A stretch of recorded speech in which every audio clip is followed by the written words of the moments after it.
it's the 15th of April 2015. Welcome to Essex, United Kingdom on a very sunny day. Meant to get up to about 25 degrees today.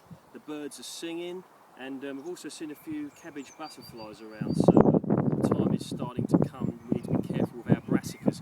Okay, so the purpose of today is to show you a little bit more about the allotment, so just follow me around here.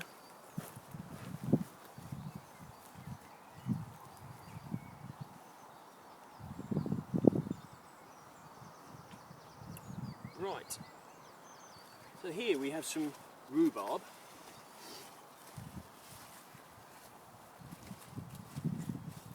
As you could see, shooting very nicely indeed. So we've got some nice big stems here, some smaller stems. One of the best things about rhubarb is the fact that it fruits very early, and it continues right up until the first frosts. So rhubarb is a very good crop to have if you want a long sort of sustained period of having some fruit to eat. And it's also very versatile. You can have crumble, or you can just have rhubarb boiled up with some honey, all very nice. So yeah, that's the rhubarb. Just cast the camera down here. We have an entire row of rhubarb. This keeps my family an awful lot of rhubarb. And also, as you can see, there's cardboard here within the soil. This is very useful because it helps to hold the water and helps to sustain a good crop of nice juicy rhubarb, because it helps to keep the water within the soil, therefore giving the plants more to drink. Okay, also here we have a row of broad beans.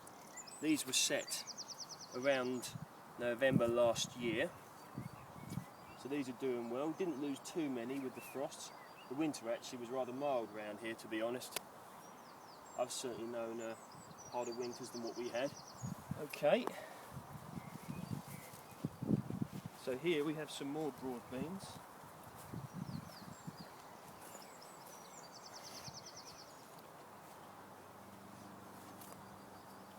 We can see flowers starting to come now.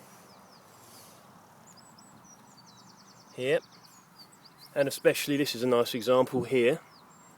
Nice flowers, all waiting for the bees. So hopefully it won't be too long now before we get some nice crops of broad beans. So as you can see, we have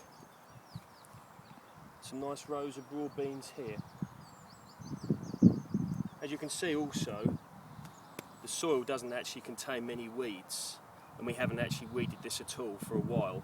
So just cast the camera on the soil here. You can see there's not too many weeds, and this is part of the result of employing the non-dig method. So again, that's another advantage of the non-dig method, is it's better for weed control. Okay, so here we have a pile of horse manure. This comes from a local farm. We use it to enrich the soil. Benefits include helping the soil to hold more moisture, and also to enrich the soil with more nutrients. So here we have some brassicas. This here is some curly kale, very nice boiled up. This is one of my favourites actually, very, very nutritious vegetable. Next to that we have some Swiss chard. I mean, these are all carryovers from last year. As you can see, the stalks are very thick now, especially the Swiss chard down here. So I'd imagine these will be coming out soon. I've grown some more back home. They will be transplanted when they're big enough. Some more Swiss chard here. Another example of curly kale. And this is one of my favourites. This is purple sprouting broccoli. Very lovely boiled up, nice for Sunday dinner. Also good this time of year because there's not too many brassicas around. So I like this very much. Nice big head there. Also, another good thing about this is with regards to all the sort of positive press about raw food nowadays, and it being more, or potentially being more nutritious, this is actually, for me anyway, a very nice thing to eat raw. Nice taste, one of my favourites. Okay, so here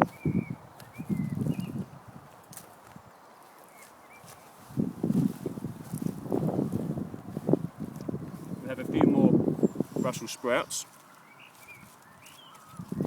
Most of them have been eaten now. You can see the stem here where they were. Yeah, you know, they've gone now. But there's a few left, bit of carryover, and as I said before, we also eat the tops. So definitely a worthwhile thing, worth growing, is Brussels sprouts. Okay, so over here,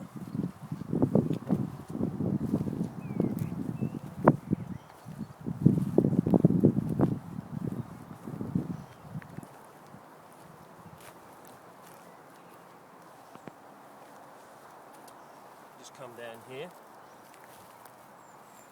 we have some garlic, looking very strong. This was put in probably around last November time. So we should, this was grown from cloves, of which we purchased.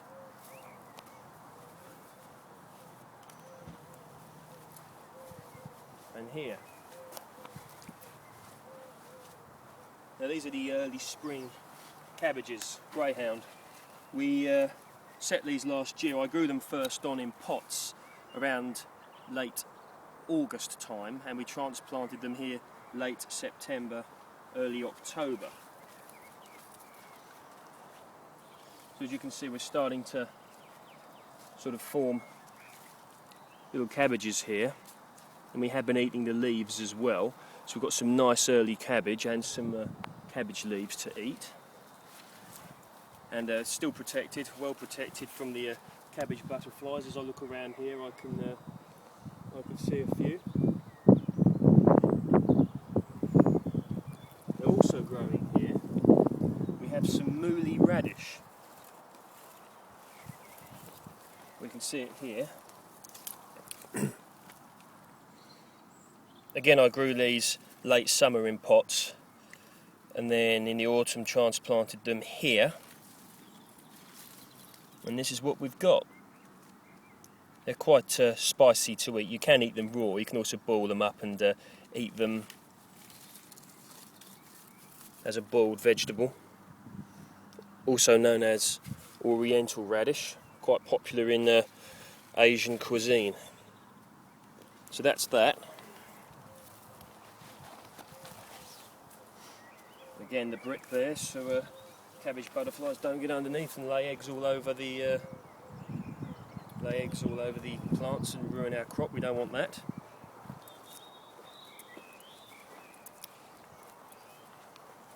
Okay, now we're going to go over to the compost heap.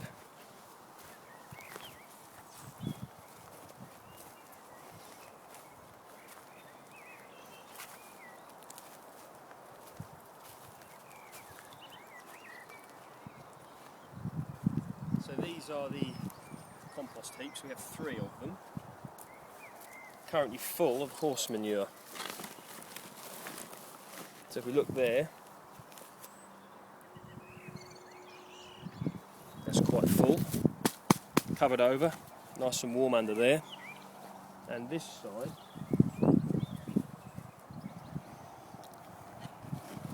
here we go, this is the important bit. You can see this is rich with life.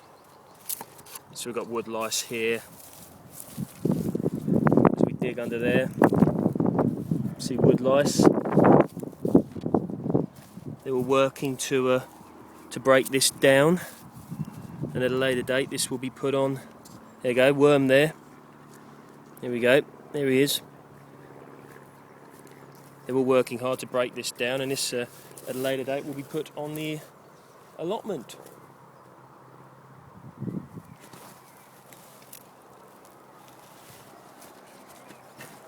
Okay, well, So you can see it's looking quite nice now. Very exciting time of year for us allotmenteers, and hopefully this weather will continue.